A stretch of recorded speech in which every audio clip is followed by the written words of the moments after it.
Bonjour à toutes, aujourd'hui je reviens vers vous pour vous parler de mes petits flips et de mes petits flops, mes pépites et ce qui l'a pas fait du tout. Je suis absolument pas sponsorisée par des marques, je préfère toujours le dire, même si j'utilise beaucoup une marque en particulier, parce que je l'adore, je n'ai aucun point-value avec eux. Aujourd'hui, je viens vous parler des anti-cernes. Alors, avant, j'utilisais beaucoup la marque MAC Cosmétiques et ils ont enlevé le produit que j'aimais tant, qui faisait partie de la gamme Mineralize, où on avait un anti-cerne très lumineux, très fluide, très super. Et quand il est parti à tout jamais, je n'ai pas adhéré à la nouveauté. Donc j'ai cherché et j'ai trouvé. Donc mon petit clip top du pop, c'est la marque Urban Decay. J'utilise tous les anti-cernes de la gamme Urban Decay. De toute façon, il n'y en a qu'un, ça s'appelle Stay Naked. Ils ont beaucoup de couleurs, autant dans la gamme dorée, neutre et légèrement rosée, donc ce qui en fait un choix absolument génial. Ils ont une belle couvrance tout en n'étant pas plâtreux, contrairement à la marque Tarte. Je me permets de faire des comparatifs, puisque je n'ai aucune affinité avec une ou l'autre de ces marques.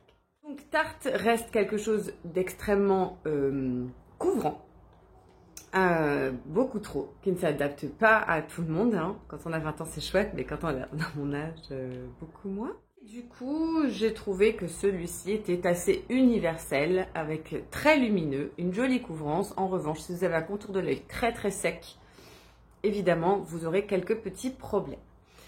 Et maintenant, je vais vous parler de mon petit blop, badabadop. J'ai été tentée d'acheter le By Terry Hyaluro.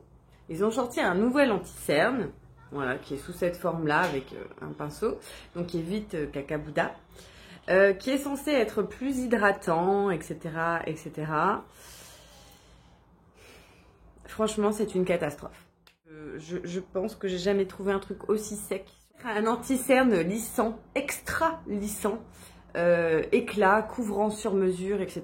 Donc, qui est censé être moins couvrant que celui-ci, concernant le fait qu'il ait de l'acide hyaluronique. Donc, il est censé être plus hydratant. Et au drame, au désespoir, c'est le désert de Gobi, la sécheresse,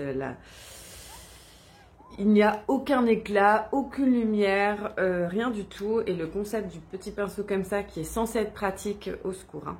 Vous avez beaucoup de produits trop de produits qui sortent d'un coup. Ça reste sur le pinceau et on a un truc extrêmement sec.